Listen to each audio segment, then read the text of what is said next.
Hello, I'm back for another video. I'm just gonna do a little sit down chatty sort of video because I've just not had the energy to do a proper video essay kind of thingy. I wanna make more videos, I enjoy it, but I just have not had the energy. So I'm doing this instead.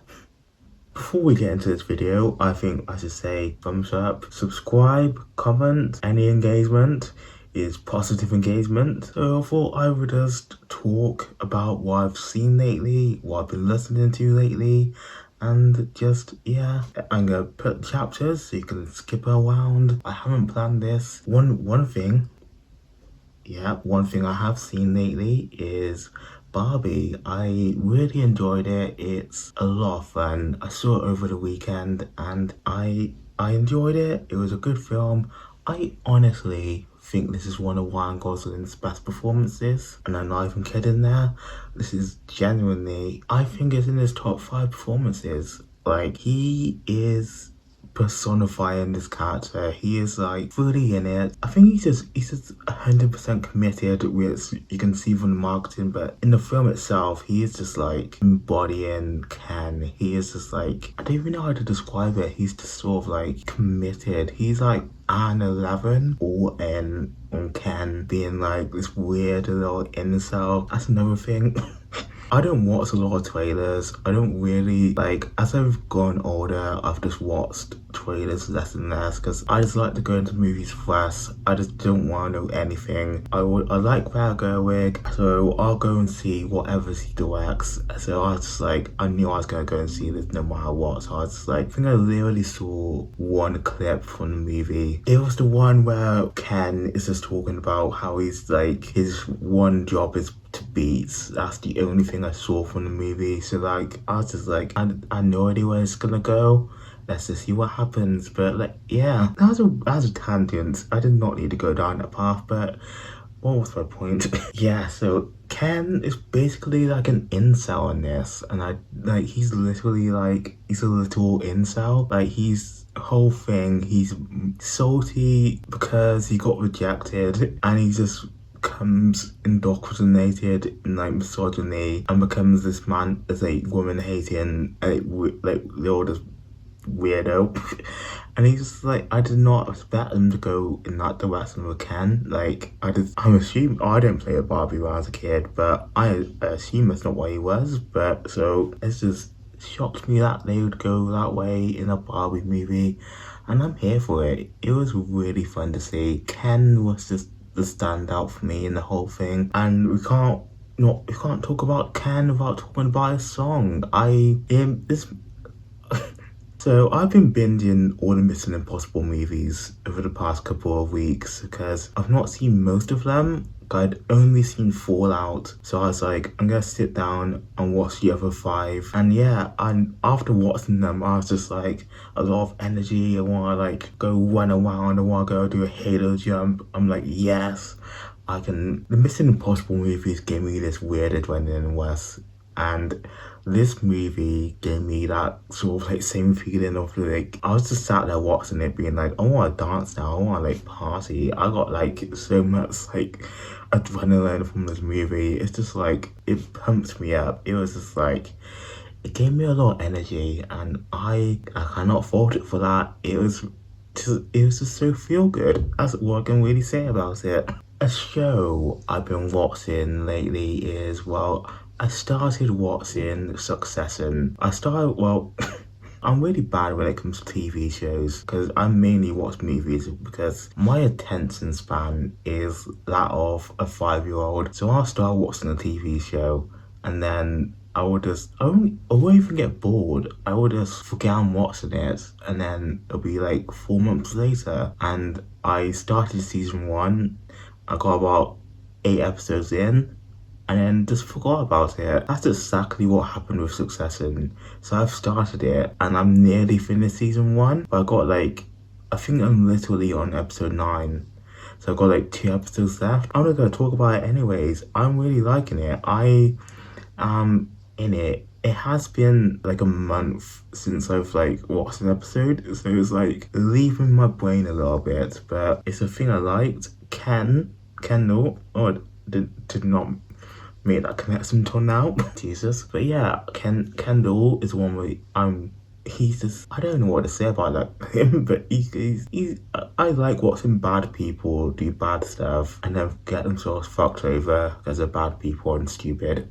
It's very entertaining. In terms of like music and all that kind of stuff, my latest hyperfixation has been the band Pvris, Pvris.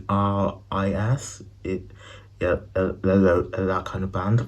But yeah, they released a new album the other week and I've been obsessed with it. They've been one of my favourite bands since I was like 12, so I've been like following them for I was 12 years ago. And that feels weird to me, I don't like that. But yeah, I've been following them for like over a decade now and I've just been like really pumped about their new album.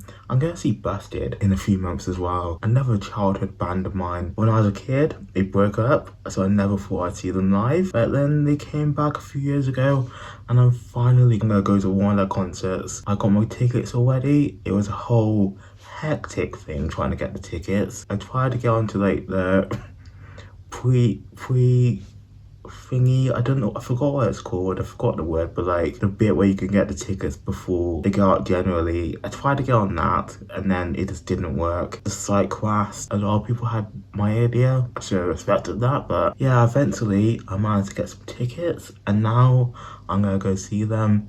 And I've been listening to them non-stop for the past few months, so it's fully just been reliving my childhood. And I've also been another TV show that when I tell people I'm watching when people ask what you're watching, I will say Doctor Who at the moment because I started going through Doctor Who from the 60s and then my plan is to watch the whole show, all like 40 seasons, and then just do that.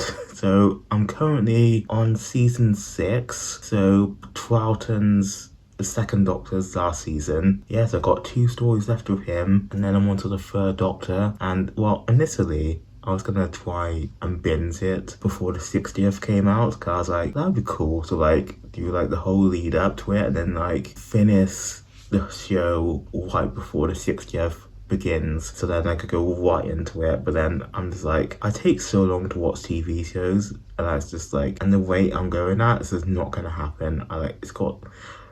If I was gonna commit to that, I'd have like 3 months to like watch like 30 seasons of television, and I don't think a normal person could do that, let alone me I've literally not watched an episode of Doctor Who in like 3 months because I just keep telling myself, oh, I'll do it, but then it just never happens. And now I'm gonna use this to keep me accountable and to like motivate me to like actually continue watching, because I'm having a lot of fun. Like when I was a kid, I was like a little nerd. I was like obsessed with Doctor Who. So I was like, I've seen like little bits of classic Who. I've seen like all the episodes that everybody tells you to watch from classic Who. But I've never like sat down and been like, oh, what's this? Like, yeah, so I'm just like, I don't know where I was going with this.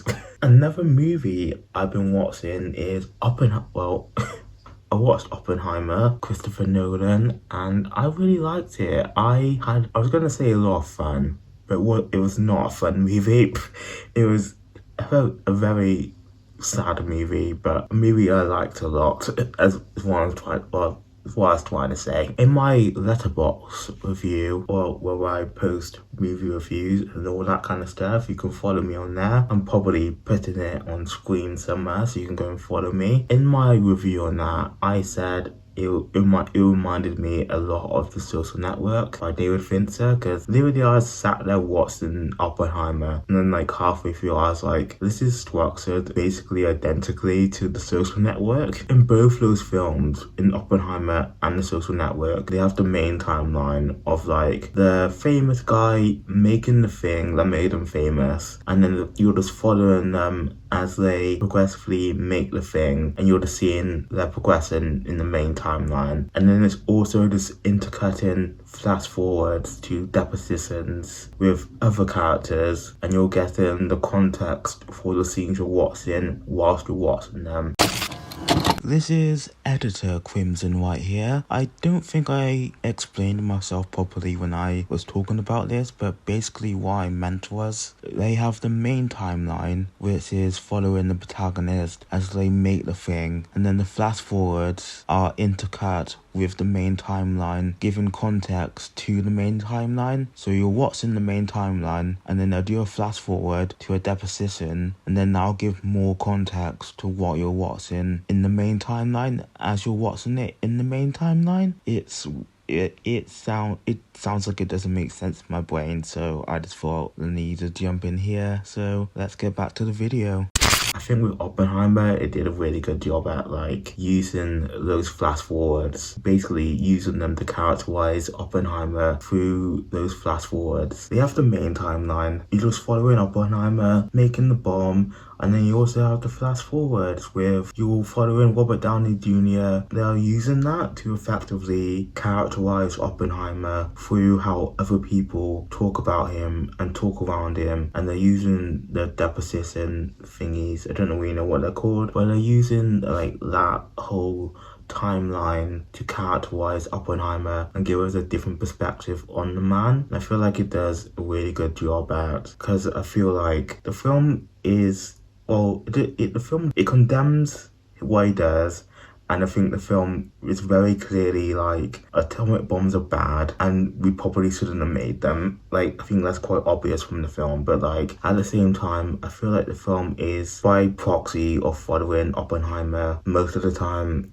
It's by proxy, I guess not sympathetic, but it's like not excusing what he did. It's like, this is why he's like this. And I think the other timeline does a good job of balancing that out. It does a good job of being like, this is why he's like this, but at the same time, this is what other people think of him, and this is what the world sort of like thinks of him. Another tangent side note, I really like Alden Ehrenreich. I think he's a really good actor, and I feel like I've liked him in everything I've seen him in.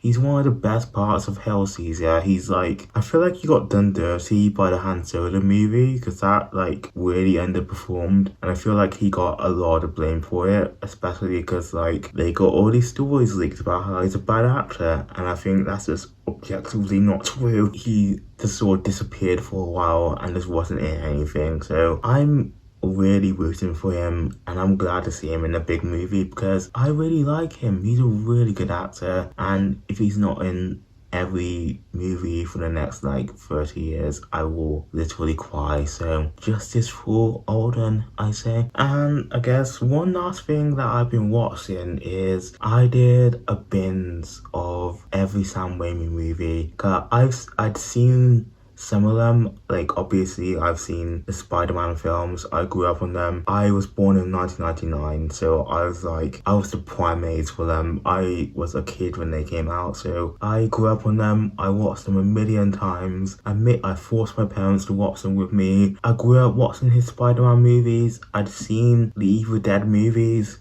and I thought they're some of the best things I've ever seen. I really like them. But then I was like, I'm gonna sit down and watch all the Sam Raimi movies. So I found them all, and then I just binged all, like, I don't even know how many there are. There's like 15 movies or so. I liked most of them, apart from Oz, which we won't talk about, and Doctor Strange, which is meh. I liked all of them, and I'm like a defender of Crime Wave, which is like, I don't really understand that movie. I don't really know what's happening in it most of the time, but I low-key kind of enjoy it. It's kind of a messy vibe.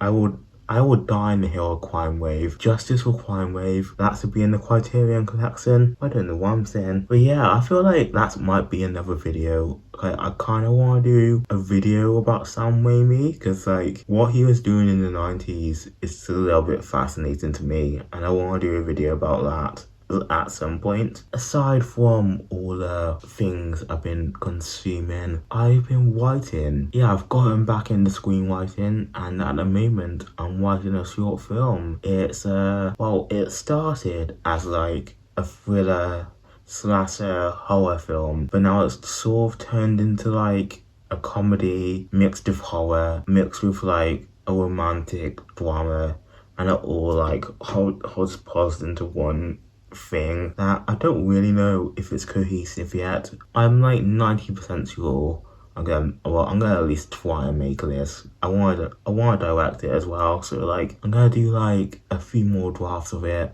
and then bully some people into reading it and see what they make of it, and then eventually I'm gonna like make it. I might try and get in the film festivals, or I might just post it here. I do not know, but I got nothing else to talk about really. I just felt like making a video, to be honest, because I really like doing this stuff. I really like talking to a camera. If you like this video, then give it a thumbs up, subscribe, share it around. So yeah, that's this video. Yeah.